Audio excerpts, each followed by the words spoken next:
9:90 a.m. Roger. She's here to talk to us about what all of us are very excited about, the Google Lunar XPRIZE. Please welcome Alexandra.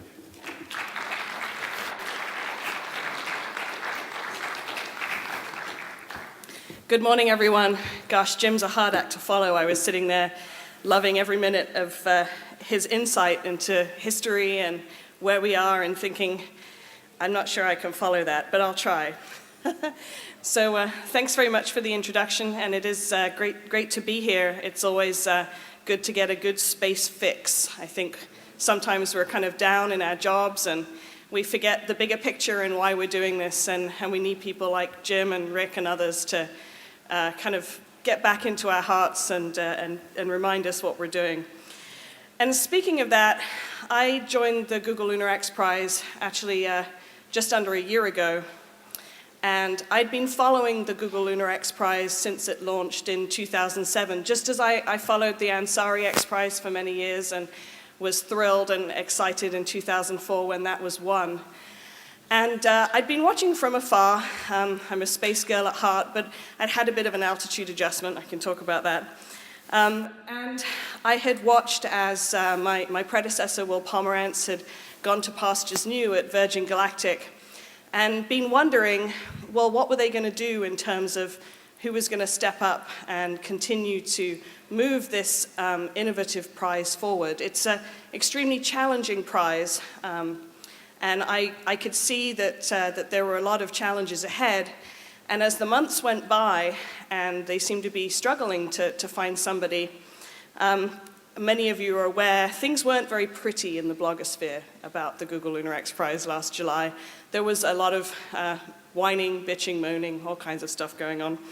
And as somebody that is extremely passionate about space, I am one of the orphans of Apollo, born when we were stepping off the surface of the moon.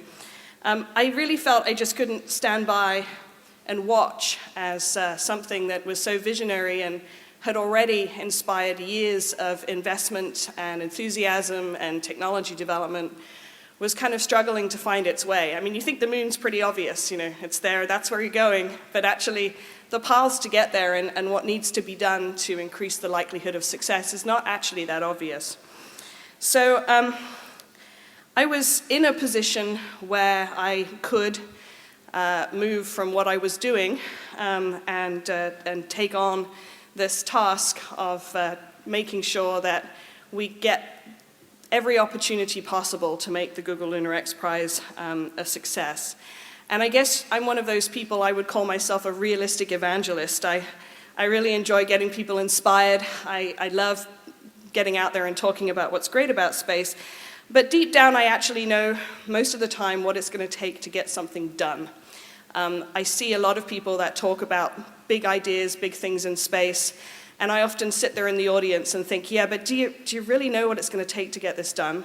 Do you really know how much effort that's going to be? Do you know how many people you're going to have to talk to, how many spreadsheets you're going to have to analyze, how many doors you're going to have to knock on? It's a really very challenging task, not impossible, but challenging. And sometimes, you know, I think that we're guilty when we're out there evangelizing of not adding that little dose of realism in there. And sometimes I think that's why people don't take us seriously. It's just my 2 cents, because we're always extremely positive and optimistic, and we don't necessarily just add in the little droppers of realism that show that, well, we do know what it's going to take. You know, where I've come from over the last few years, it's been interesting working with authorities, telling them that you're going to bring Zeppelin airships back to America. You know, the last one didn't end so well. And so when you sit down with people and you start telling them why you want to do something which sounds a little crazy, and then you explain how you know what it's going to take to get that done, you use your enthusiasm, you educate them, and then you really sit down and say, look, this is what I'm going to need to increase the likelihood of success, to try and make this happen. People really do start to take you seriously. And so when I took over the Google Lunar XPRIZE, I sat down and I looked at the pages of a job description. And basically it boiled down to one thing, which was that my job is to increase the likelihood of success. It's to do whatever I can to help those teams around the world, which I'm going to talk about, on their path to the moon. I can't help them, I can't go and exactly raise money for them, but there are many things that I can do to try and make their lives a lot easier. So this is what I'm going to talk about today. I'm going to give you a quick refresher on the Google Lunar XPRIZE, just in case over the midst of time you've forgotten what it's all about. And then I'm going to talk to you a little bit about our teams. I did some survey work with them after I came on board, just to kind of figure out why they're doing this and where are they. And some of those statistics are quite interesting, and I'd really like to share them with you because I think it provides a good snapshot of where we are. I do want to talk about the challenges ahead. Actually, it's really a single challenge for just about all of our teams. And then back to what I said earlier about increasing the likelihood of success. What is it that you can see me and the wonderful team that I have that works with me out there doing? And then over the next couple of years, between now and the end of next year, what do I think you should be looking out for from the Google Lunar XPRIZE? And then I want to spend a little bit of time dwelling on what does success look like? Because although, again, it might seem obvious, well, of course, success is landing on the moon. Actually, not really. There are broader goals to the Google Lunar XPRIZE than just, and I don't mean just in a derogatory sense there, but there are things other than landing on the moon. And hopefully I'll be trying to get us back on track a little bit, so we'll have some Q&A at the end. Many of you have seen this. This is the Google Lunar XPRIZE on a sticker. You obviously have to get off the Earth and you have to get to the moon, and to be honest, we don't care how you do that. But once you get to the moon, you've got to soft land. Once you soft land, we'd like you to tell us where you are, send back some high-definition images, footage, and some data. And then we need you to move. We need you to move at least 500 meters. And then when you get to the end of your 500-meter journey, we need you to send back some more images and data. And if you do that, and you're the first privately funded team to do that, then you'll be written a $20 million check by Google. If you're the second team to do that, you will get a much smaller check, only a $5 million second prize. And then if you've still got some life left in your rover or your hopper at the time you've finished your prize there are plenty of other bonus prizes you can go after. If you happen to have a landing site, which is near a lunar heritage artifact, that could be Apollo, it could be a Russian artifact, could be an impactor of some kind, take us some pictures and maybe there's another prize there you could win. If you happen to instead be landing down at the pole and you're able to carry instrumentation that helps you have some scientists produce a peer-reviewed paper that talks about finding volatiles, water on the moon, again, there's a prize there. If you're really bold and brave and you'd like to try and survive the lunar night, then actually I think we should give you a much bigger prize if you try and do that, but there is a prize for surviving the lunar night. Because the prize is expecting more than one attempt, then clearly, because there are two prizes, a first and a second prize, then whichever rover ends up traveling the furthest distance, there's a prize for distance traveled as well.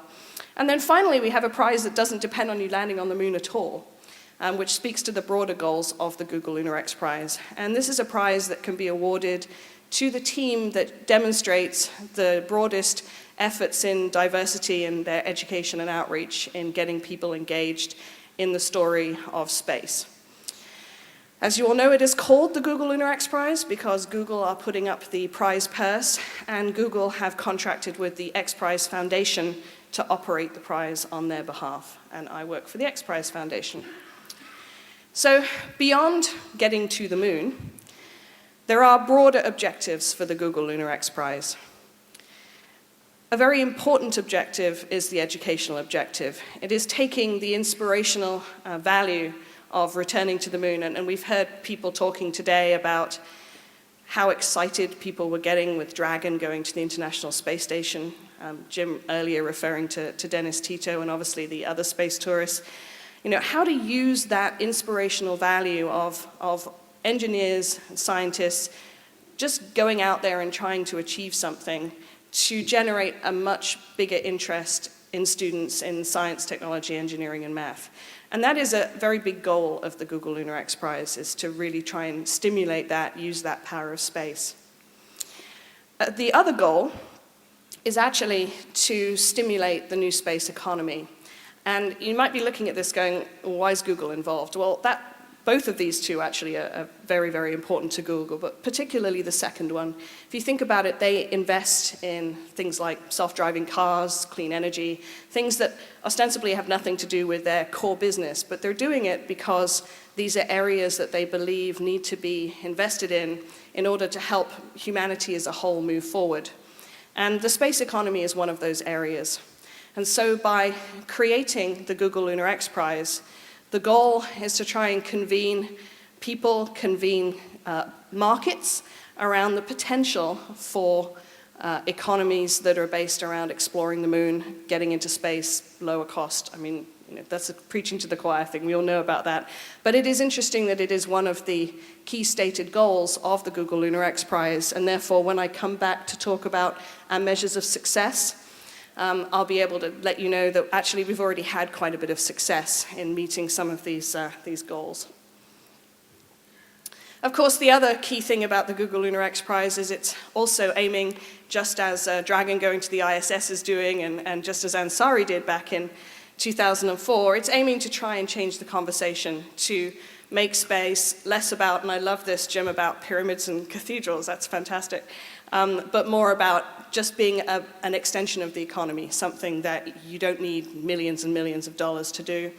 And what I think is exciting about what we've seen happen, particularly over the last 10 years or so, is that, and I noticed this recently when I went to a university to give a talk, the students I were talking to don't know of a time when they couldn't be starting to think about a small experiment they might want to put on the International Space Station.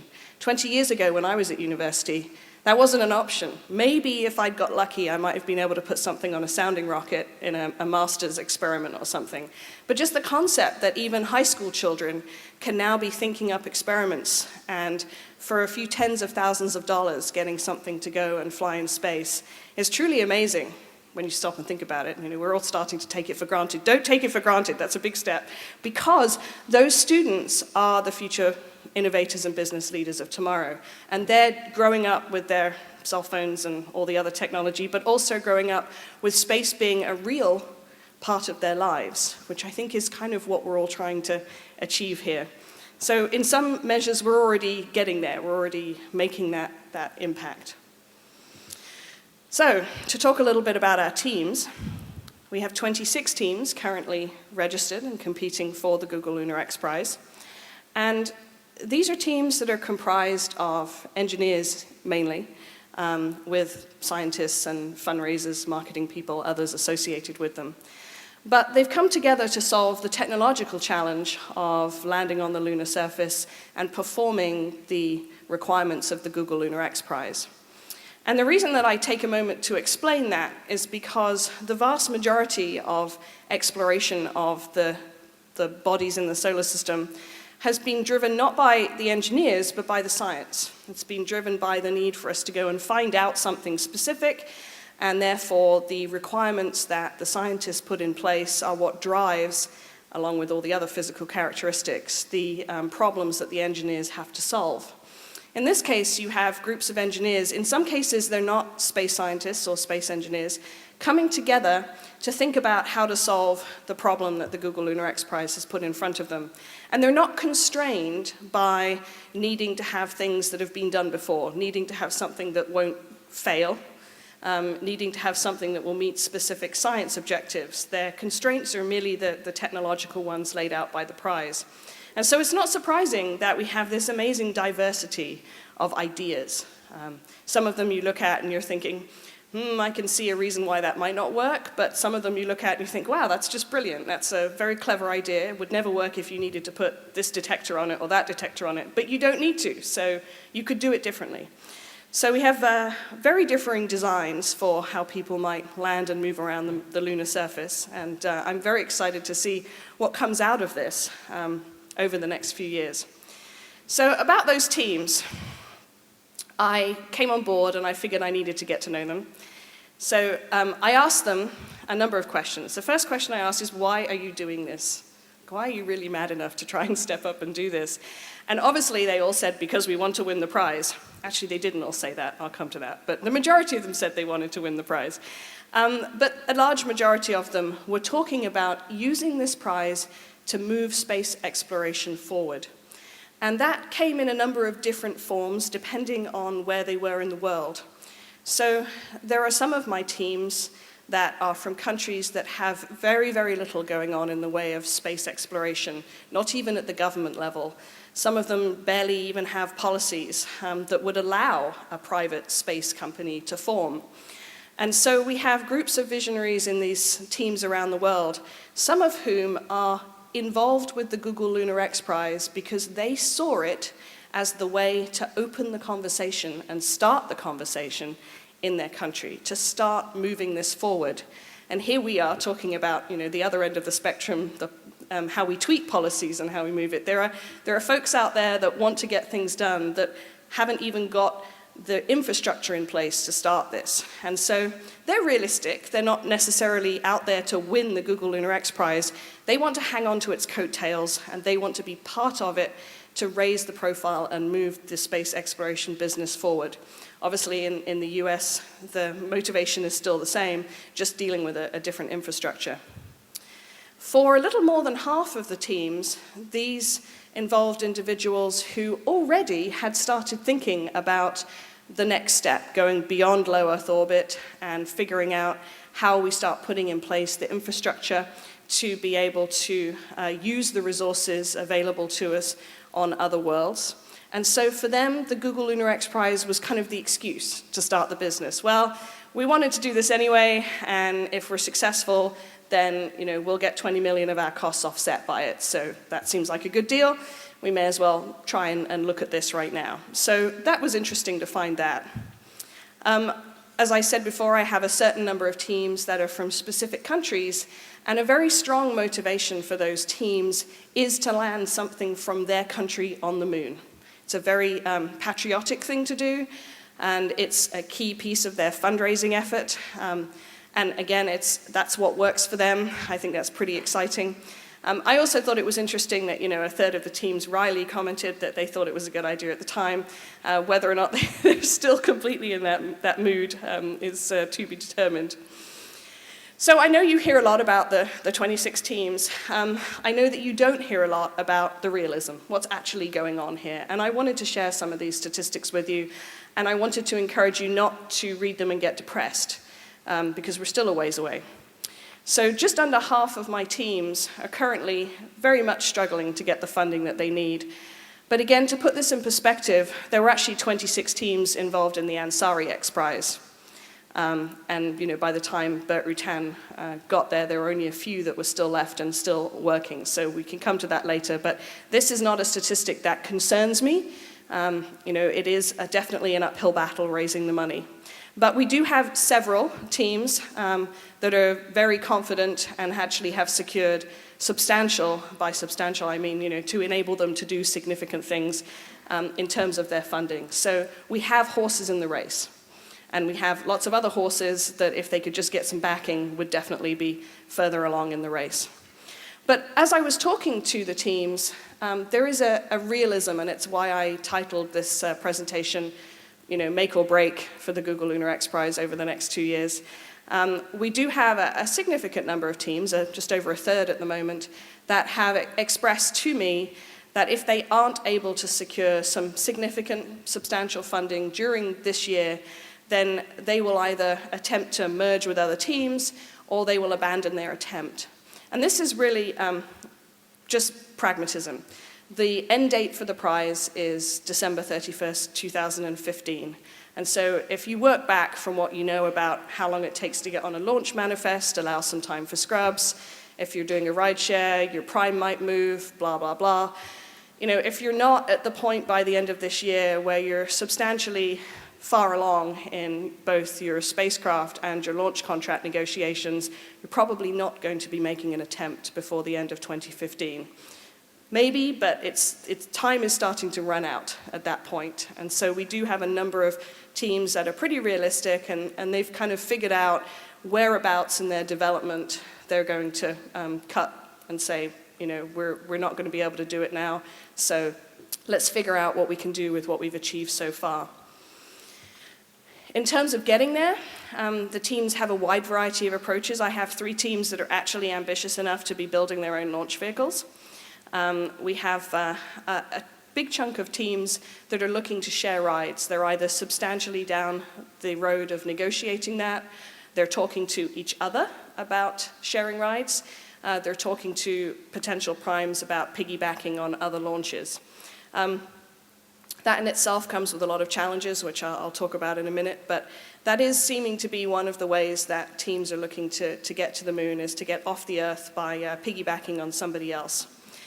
What I also think is just fascinating is that we have a number of teams that have been heavily focused on the really sexy bit, the rover, that's the bit everyone likes to play with. Thinking about landers and rockets and all the rest of it, that's big, but a lot of teams have been working very hard on innovative mobility devices. And so we have some teams that have actually started talking to other teams that have big enough landers about, maybe we'll be on your lander and we'll all go to the moon and you'll win the first prize, but then we'll come off your lander and win the second prize. And that's perfectly allowable under the rules. There's no problem at all with doing that. It's kind of cool, actually. It would be really cool if we had a lander with more than one team on it. Then we could have them duking it out on the lunar surface. That would be great. Who's got the fastest rover? Who's going to make the 500 meters first? That would be lots of fun. But certainly, I do think it's really interesting that this collaboration is being talked about. I talked to the teams about where they were in building stuff. And this is where sometimes teams are a little cagey with me.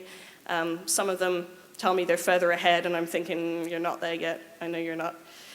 Some of them are trying to hide their light under the bush, and they don't want to admit that they're actually a lot further along than they are because they don't want to tip their hat to the other team. So there are some questions that I have a ways to go to be able to get to a point where I'm pretty confident that I'm getting the reality from every team. But according to what they tell me, we have more than half the teams that have been doing hardware testing. And, some words missing there. Well, 25% of the teams have told me that they have some flight-ready hardware. So they've got components that are ready to go. They don't necessarily have complete vehicles yet. And also very interesting, we have some teams with payload customers. Teams that have a big enough lander are actually starting to talk with the science community, with the technology community, and figure out, are there people that can help them close their business case to get to the moon?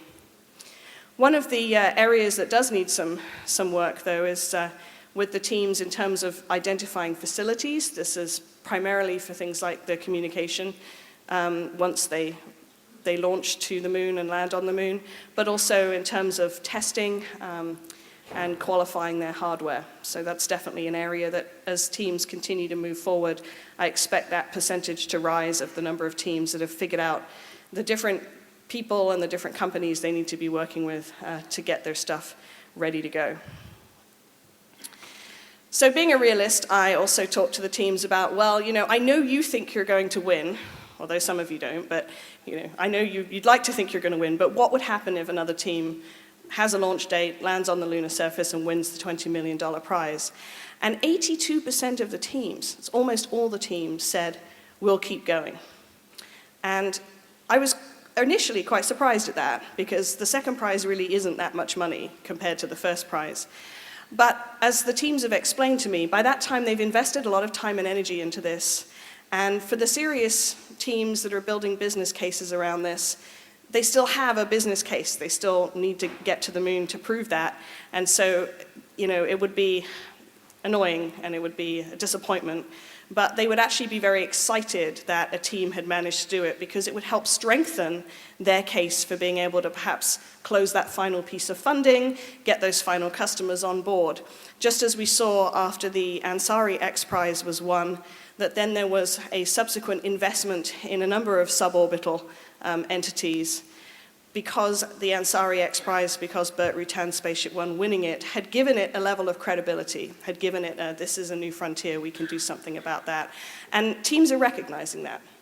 So I think it's actually quite encouraging that, that they don't all just fall by the wayside, or they're thinking that they would keep going even if we have a team that wins. And indeed, those of you familiar with the details of the Google Lunar XPRIZE will know that there is an option for Google to reduce that first prize down to 15 million if a government-funded mission makes it to the moon first. Currently, the only government-funded mission that has a date within the Google Lunar XPRIZE timescale is the Chinese mission. And it's sort of anyone's guess, based on the information that we can all get access to, whether they're still on track to launch. I think at the end of 2013 was the last I saw. I did talk to the teams when I first came on board. Is the end of 2015 the right deadline? It's already been moved 1 year due to the economic situation, making it much, much harder for teams to raise money. Half the teams are like, yep, leave the deadline where it is. And those that wanted it moved had specific reasons for wanting it moved out. You know, they really felt they needed extra time. But even in that conversation, there was a recognition that, well, actually kind of continually moving it out at some point starts to ding the credibility of what you're doing. You know, we either have to aim at a date and hit it, you know, or we have to take stock and decide, well, what are we going to do in terms of messaging after that. One thing that I do think we're going to see a lot of, and I'll talk to this, is how the teams will evolve, particularly during this year. As I've already mentioned, we have teams that are openly talking about, you know, giving up on their own if they're not able to secure substantial funding. In many cases, these are teams that have developed very specific expertise in a particular area that is needed, or they have particular team members with expertise that is valuable. And so there is a recognition that there's absolutely nothing wrong with the idea that we might have this sort of merging and acquiring and other things going on within the small cosmos that is the Google Lunar XPRIZE team community. And more than half the teams would actually consider working with other teams to try and get this done. The major exception to that are the teams that are the nationalistic teams, where it's specifically about something from a particular country, and obviously they're not interested in diluting that message. But I think one of the things that is encouraging this openness is the fact that not all teams have every key team member in place. The area that most teams have told me that they still need to do work on is in communications and in fundraising. And that's definitely the big chestnut in the room. So I titled this slide Challenges Ahead, but actually when it comes down to it, it's pretty much one challenge. And you know, when I first joined the Google Lunar XPRIZE, it did occur to me that you could look at this cynically and say, well, actually it's about who's the best at fundraising, not about who's the best at solving a technological challenge to get to the moon. Because such a large amount of the money that has to be raised is paying for the ride to the moon. So that is the big issue for the majority of the teams, is being able to get the funding in time to make those down payments or to put their parts together if they're building a rocket and secure all the necessary permits. To do this before the end of 2015, before the competition ends. If they're a team that's looking for a ride share, I would argue they have actually additional challenges ahead. You know, the mission assurance of a Google Lunar XPRIZE team is not the same as the mission assurance of a government mission. These teams are not spending every last amount of money to achieve an extra incremental 1% in safety or reliability, because they can't. That's not what their business is about. However, if they're going to be piggybacking on top of a prime payload that perhaps is a government payload or is a major commercial payload, then there's definitely a big interface there in terms of convincing that prime that, you know, their small spacecraft is not going to do anything that's going to mess up the multi-billion-dollar spacecraft or whatever it is that's being launched. And so for the teams that are doing rideshare, their need to be able to demonstrate their technical competence, their testing, their insurance, all of those things is pretty critical, because they have to do that pretty early on in order to be able to secure that ride share and therefore really and truly know the parameters that they're dealing with. If they're one of the teams that's looking to integrate onto an existing and other teams' lander, again, for the teams that are furthest ahead with their lander designs, they're rapidly reaching the point where they need to know what they're carrying. Not just the mass, they need to know how it's plugging in, how it'll talk to them, all of those interface issues. And so for teams that are hoping to hitch a ride with someone else, the time for them to be talking about that with these teams is in the next few months, is now, because otherwise the teams that are building the larger landers will be far enough ahead in their development that they won't be able to accommodate a great deal of change at the last minute. So although funding is definitely the big gorilla in the room, some of these other issues that relate very much to how the teams are going to get to the moon are very significant in terms of things that we'll be focused on over the next few months. And I definitely expect to see a huge amount of discussion and debate going on in these areas over the next couple of months. So I said I'd talk a bit about what I and my team are doing to try and help our 26 Google Lunar XPRIZE teams. Somebody referred to us a short while ago as the Lunar Chamber of Commerce. Which actually is quite an apt description, and I hadn't heard that before and thought actually it works quite well. So we're spending a lot of our time out there evangelizing. We're basically talking to people about the opportunities, about the potential markets, about the things that could be done on a small spacecraft that is headed to the moon. This is everything from working with the science communities, both in the US and in Europe, to talk to them about potential small science payloads that it could be useful to get to the lunar surface. That's been an incredibly interesting discussion because we're also having to identify what might fund those small science payloads. In many cases, these are payloads, they're flight spares that people have from other previous experiments, and because they don't need to make sure that it's been double and triple and all the rest of it qualified, they can take a risk for a much smaller amount of money to sort of dust it off and see if they can integrate it onto one of these spacecraft. So it's pretty exciting looking at what the possibilities are for small science payloads, everything from retroreflectors, dust detectors, even actually just working with the science community to figure out what photographs should we be taking, what images should these cameras that all of the teams are carrying, what should they be taking that could actually deliver us some real science data that would be useful for future exploration and fill some of the specific knowledge gaps we have about exploring the moon. So a lot of discussion going on about science and education payloads and primarily how these would be funded. And that is different depending on whether I'm in Europe talking or whether I'm here in the US talking. And it also doesn't rule out private foundations getting involved in wanting to put payloads aboard Google Lunar XPRIZE spacecraft. So that's something that's taking up a lot of time right now. It needs to be, because if I'm going to be able to have some of these opportunities available for teams to help them close their business case, back to what I was saying earlier, if you're hitching a ride, we need to get those interfaces sorted out really quickly so that we don't miss the deadlines at the end of 2015. So a lot of focus on that right now. Along with those discussions, we're often talking about technology demonstrations, a big groundswell, as you know, in interest in situ resource utilization. What is it that these small spacecraft could do on the surface of the moon that would be helpful for moving that discussion forward? And again, that involves both the science community, but also the whole in situ resource utilization community involving the engineering and the mining communities. There's also an aspect of data acquisition here. What types of opportunities are there out there that would be fairly simple for our teams to undertake that they could get contracts to do?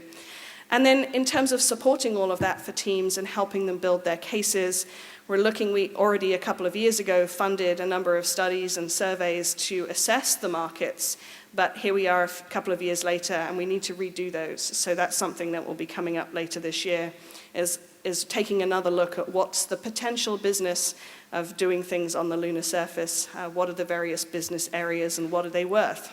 Hopefully that kind of information will actually be useful to a lot more than just our Google Lunar XPRIZE teams.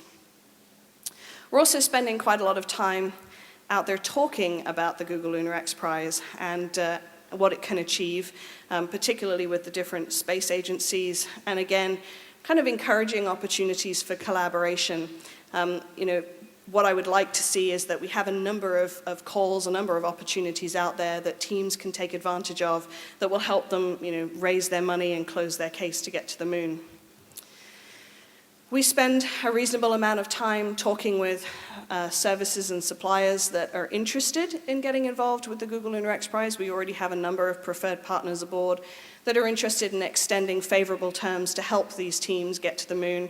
Obviously, they're hoping to benefit from the PR around that, but it's definitely interesting to me to look at who is very, very keen to help work with these teams and enable them to get access to facilities, parts, supplies, and so on to help them with their dream of getting to the moon. A very big piece of what we're doing, and I spoke to that right at the beginning with the goal, the education goal, is driving public awareness. And I know that the Google Lunar XPRIZE team have taken a number of slugs about this one in the past, about the fact that actually not a lot of people know about the Google Lunar XPRIZE globally. It's not that well known. And part of it has been figuring out the timing. For those of you that interface a lot with the media and with the public, you'll know that there's only a certain amount of time ahead of something happening when you can really build the story. And if you start too early, people get bored before you get to the end point. It's like, is this ever going to happen? And if you start too late, then you don't leave enough time to build up sufficient momentum. So one of the big challenges for the Google Lunar XPRIZE is because we haven't had a definite launch date, we've only ever had a competition end date, it's been difficult to kind of figure out at what point we start to raise the noise level and we start to do the bigger global education and public outreach programs, and we start to get people excited, because we kind of don't want to do that too early and then have them lose interest. We need to build it to the point where we get the awareness level raising and raising, we have announcements of launch dates, we have the run-up to the launches, we have the launches, and then hopefully it's all a big success. What we don't want is to get everybody excited and then to have 6 months go by. And then, oh, here's a launch date, and then have to kind of pick up again. So that has been a significant challenge, but now that we have teams with launch contracts in negotiation, with dates, some of which are in 2014, some in 2015, that does at least give us the confidence to say, okay, now we need to start planning, that during 2012 we can start to raise the noise level here, start to put 1 or 2 programs out there, but be building a big program that goes through 2013, so that hopefully by the time we get to the end of 2013, we've got launch dates that we know about, and we can then ramp up into cheerleading for the launches and having the infrastructure in place to really maximize on that new journey to the moon. So the key challenge there, of course, has been that with our teams, they've often said, and since I've been aboard, said to me very often, if you could just get lots more people to know about this, it would be much easier for us to raise money. And I totally get that. The awareness is one of the key things that we need to do for the teams, and it's a very, very difficult balancing act, but we're very hopeful now that as we can start to move this public education and public outreach forward, that will have a very positive impact on our teams. Another thing that teams have talked to us about, and when I've said, hey, we're out here to work for you, what can we be doing? It comes up time and again. Wow, all the money's at the end. Is there anything out there that we can do that would reward us for intermediate steps? And so we've spent several months exploring this. We do hope to have some announcements on that later on this year, but that is an area that we've looked at. We're very keen to see how we can integrate with NASA's Night Rover Centennial Challenge, the Energy Storage Challenge, which does speak to the surviving the lunar night part of the Google Lunar XPRIZE. And when people say, what are you doing? Well, we're also doing a lot of prize administration and operations. It does take a considerable amount of time to deal with all the queries that come in and to kind of get all this stuff planned out. All right, so what do we got coming up this year? What can you be expecting in terms of announcements, in terms of significant things happening? Well, we've already seen this year a number of teams announcing that they're doing testing. Particularly in Europe, we've had a number of teams testing. We've got launch contracts that are under negotiation, under discussion. We expect some contract announcements. We do know that we have teams actively talking to each other about mergers. If that happens, those will obviously get announced. And I actually fully expect that will over time lead to a reduction in teams, not just because they're merging, but also that we have some teams that decide, we're done, we've gone as far as we can. This is exactly what we saw in Ansari, so again, I don't think it's a negative thing. I think it's just a natural effect of how these prizes work. As I've said, you'll see a major uptick in public promotion and education. If you've got no kids in the 9 to 17 age bracket, please go to moonbots.org. It's our program with LEGO Mindstorms. Register your team, do some cool stuff with LEGO Mindstorms robots. We've got a lot of fun stuff going on this year in that age group. And then towards the end of this year, you'll see the first of our Lunar Heritage programs launching. This is all based off the back of the work that we were delighted to do with NASA on the guidelines for the teams on approaching the Apollo artifacts on the moon, the heritage artifacts on the moon. It brings a whole level of human interest into the discussion and the debate, and we found that very powerful and wanted to use that as one of our key themes to engage with the public. And some things for you to think about. We haven't said anything from the surface of the moon for more than 40 years. When a team lands on the lunar surface, they do have to send something back. What are we going to say? We reckon we need to do a bit of a global consultation on that. We've started looking at what that might look like, how we might virally engage communities all over the world and coming up with ideas, what kind of luminaries we need as some sort of judging panel to really help us with this. But that could really be an amazing discussion, talking about what we are going to broadcast back from the lunar surface. And also, we have a very small opportunity to put some stuff in a small box on the teams that go to the lunar surface.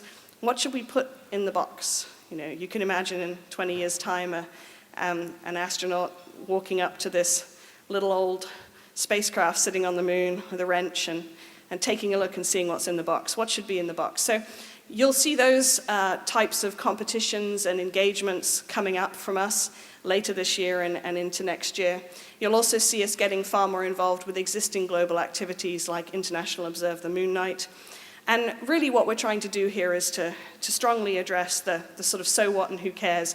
Robots are just not as cute as humans, even though some of our team's family members may think they're cute and they're amazing heroes. We do need a much broader conversation around this. So quickly now, I want to just talk about what does success look like. Success is not just landing on the moon. Success involves stimulating this fledgling economy. And when I read down this list of things that would indicate that the Google Lunar XPRIZE is doing that, I can already put check marks in some of these boxes. Yes, we've already got teams buying stuff from each other. Yes, we've already got teams that sell their stuff to other people. We've got teams talking and merging. We've got partnerships with agencies, and in some countries where the NewSpace discussion has just started, we've even had some impact on policy. Obviously, we're looking for a global education impact from the Google Lunar XPRIZE, and of course, we're looking for a prize winner. I mean, ultimately, that's what we're all rooting for. And if we get a prize winner, then we're hoping to generate some scientific knowledge from being back on the lunar surface.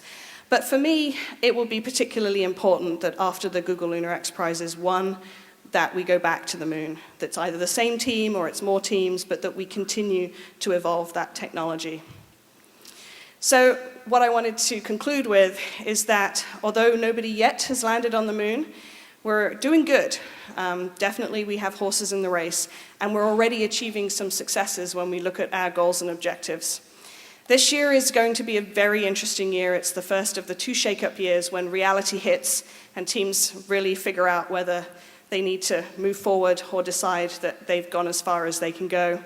So bear with us, keep watching, because things really are going to get very interesting. Thank you very much.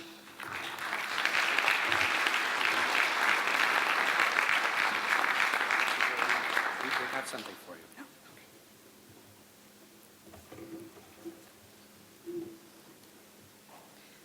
Do we have time for questions, or are we We don't. Okay.